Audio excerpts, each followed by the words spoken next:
What are we doing?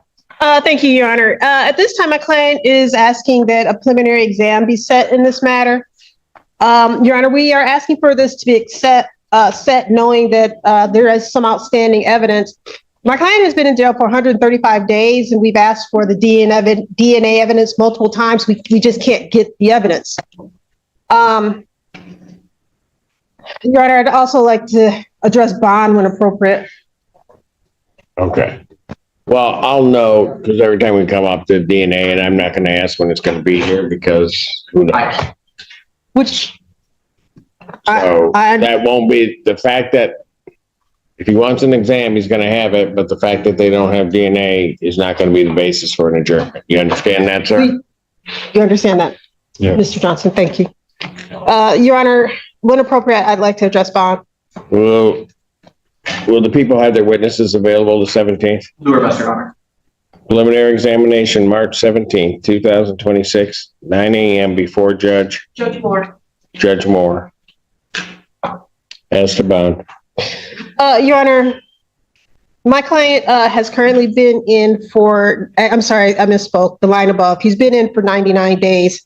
My client is very, very confident that the DNA on this particular item is not going to be his. He is asking if he could be tethered to his home. He's willing to do a GPS tether or even a home confinement tether. He does have medical needs that are not being addressed in the jail at this time. I have emailed about that, but there's, as the court is aware, there's things that they can do and cannot do. He has significant back pain and various other issues. Matter of fact, the day before this incident, he was at Trinity. Thank you, Your Honor. At Trinity before this. So we're just asking that he be released on tether, whichever type the court is inclined to allow. He still has his residency, and he's asking to be released. Response to the people. Your Honor, it's my understanding the defendant was on parole at the time of this incident. I'm seeing an NDOC hold where bond is denied as that bond continue. Motion for bond reduction tonight. Bond will continue. March 17th before Judge Moore. Thank you so much, Your Honor. Thank you. They do. Since I told you you don't tell so maybe we Court calls case People versus Jasmine Morris. People. And Assistant Public Defendant Nicholas Butkovich on behalf of Mr. Naparilla, who is now approaching. Please state your name for the record. Michael Naparilla. I have before me a plea form that indicates that he's going to be pleading guilty to a added count 2, I think, of use of fentanyl. The 1-year offense. Upon his successful plea to that charge, count 1 would be dismissed. There's an agreement to no upfront jail. That's correct, Your Honor. All right. Let's have him sworn. Raise your right hand. You solemnly swear to affirm the testimony you want to be true, the whole truth, okay. Sorry. State your name, please. Michael Naparilla. Sir, it is this court's understanding that you're going to be pleading guilty to the charge of use of fentanyl. That's a misdemeanor punishable by up to 1 year incarceration, a $2,000 fine plus court costs. You understand that? Sir. Understanding that you still wish to plead guilty? Sir. And to that charge, how do you plead? Guilty. Now, you understand by pleading guilty, you'll not have a trial of any kind. Yes, sir. You signed an advice of rights form, is that correct? Yes, sir. Or had one signed on your behalf? Yes, Is that correct? Any question regarding any of those rights? Yes, sir. Look at paragraph 5. You'll see a copy on the podium. Those are your rights which are part of a trial. You understand by pleading guilty, you'll be giving up those rights as well as all the rights on that form. Yes, sir. You understand you're giving up your right to appeal of right. Are you on probation or parole? I'm parole in Ohio. Okay. At the time of this offense, were you on parole? Yes, sir. All right. But they're aware of it. Okay. I do have to advise you that this could be considered a violation of your parole. Yeah. If it is considered a violation, they could sentence you to the remaining portion of your term or send you back to do the remaining portion of your term or any other sanction in Ohio which would be available to them. You understand that, sir? All right. And understanding that you still wish to plead to this charge? Yes, sir. Anybody promise you anything other than what's been stated here today to get you to plead? No, sir. Anybody threaten you or coerce you? No, sir. You're doing this voluntarily? Yes, sir. And of your own free will? Yes, sir. And because you believe that you are indeed guilty of this offense? Yes, sir. On May 25th, 2024, at the location of Gulfside Road, Pittsfield Township, Washtenaw County, State of Michigan. Did you have fentanyl in your possession? Did you use it? Did you know what you were using was fentanyl? All right. Sir, if I accept your plea, between the time I accept your plea and the time of your sentencing, if you commit misconduct as defined under the Michigan court rules, you would not be entitled to withdraw your plea, and the court would not be bound by any sentence evaluation or recommendation. You understand that, sir? Yes. Counsel, are you aware of any other promises, threats, or other inducements which have led to this plea? No, Your Honor. And have I complied with the court?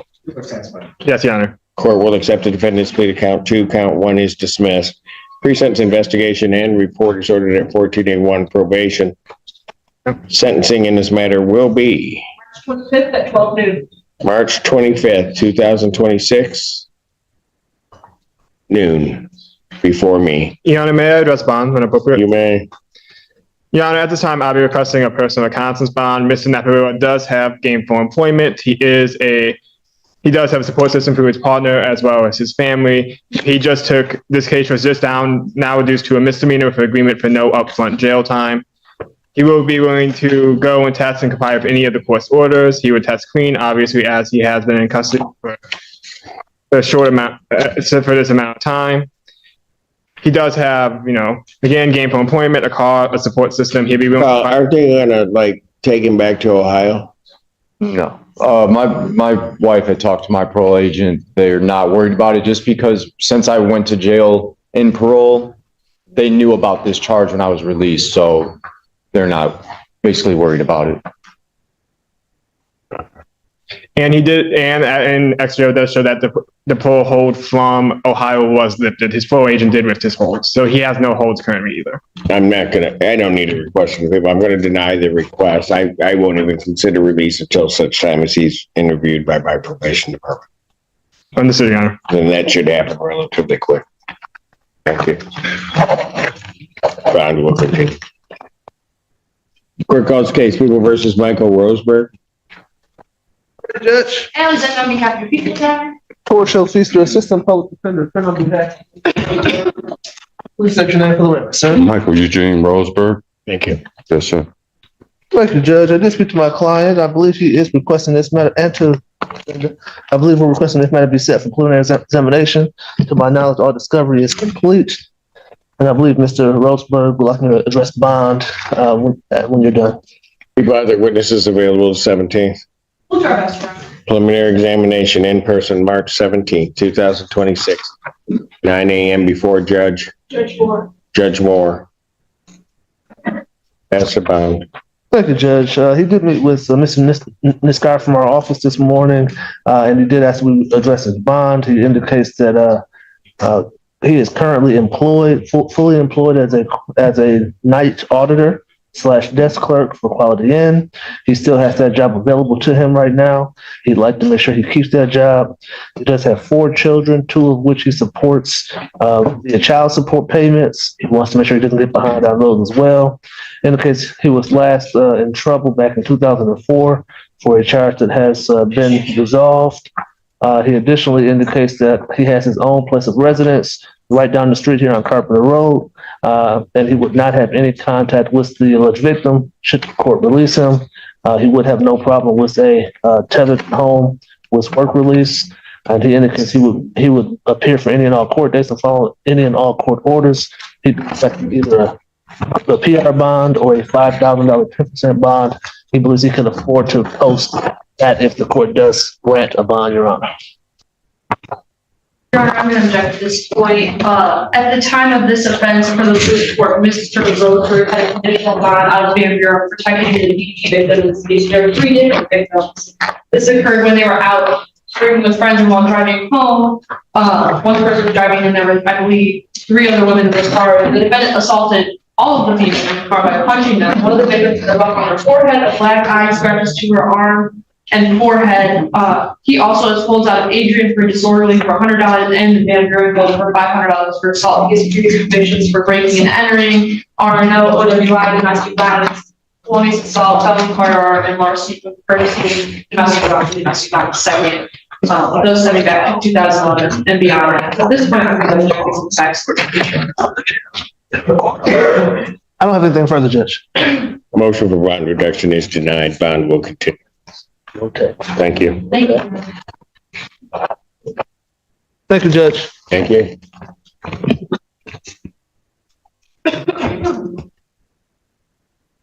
Sharon?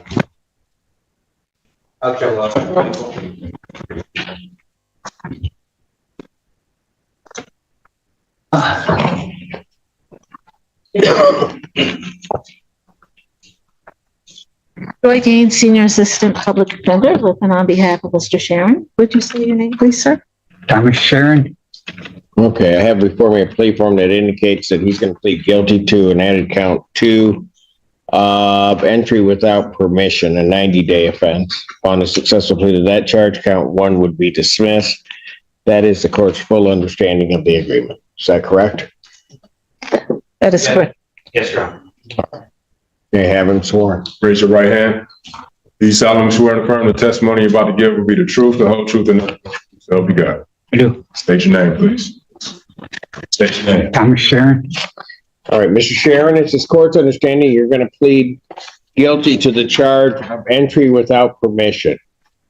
That's a misdemeanor, punishable by up to 90 days, $500 fine plus court costs. You understand that, sir? Yes, sir. Yes, sir. All right. You also understand that while I'm taking your plea, I would not be your sentencing judge, and you would be sentenced before Judge Barr in the 14A2 District Court. You understand that, sir? Yes, sir. All right.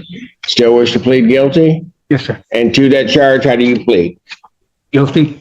Now, you understand that by pleading guilty, you will not have a trial of any kind. Yes, sir. You signed or had signed on your behalf an advice of rights form? Yes. Any question regarding any of those rights? No, sir.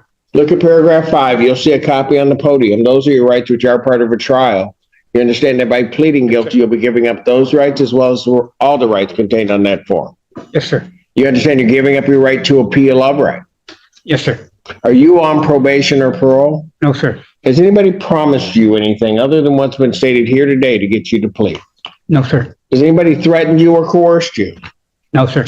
You're doing this voluntarily and of your own free will? Yes, sir. And also because you believe that you're guilty of this offense? Yes, sir.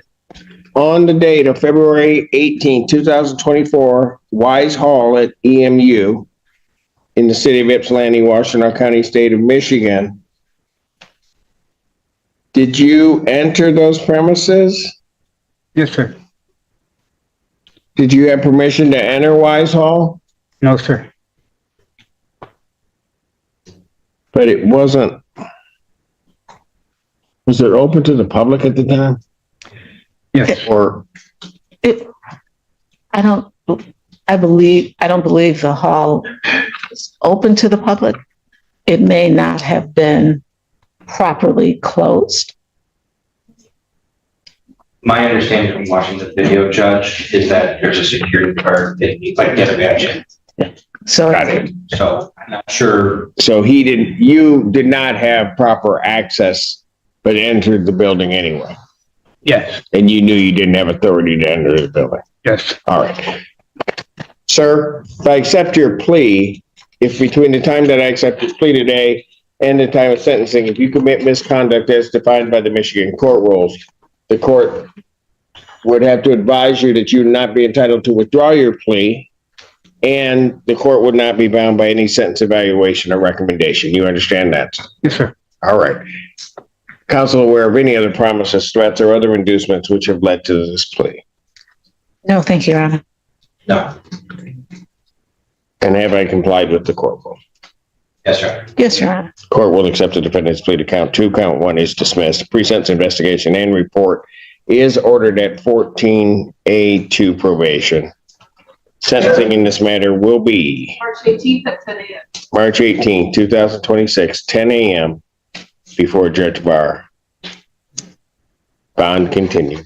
Your Honor, may we address bond? You may. Your Honor, Mr. Sharon has indicated that, unlike at the time of the incident, which was, I believe, in 2024, he can stay with his sister who resides in Garden City. He says that he will return for all court dates. He will either be able to walk or take public transportation or have support from family. We are asking that the court consider a PR bond, especially given that the change in the charge. Well, he didn't appear before. Right? Correct. That is correct. Because he started out with a, so what you're saying, what changed from that? He can reside with his sister. So he has a more stable situation now. Well, I would have where's this, what city? Garden City, correct? Garden City. Well, I'm not going to change his bond. I will leave it at that. Certainly you can address that with Judge Barr as to that. But with his history before me at this point, I'm not going to change the bond. Okay. Thank you. Thank you.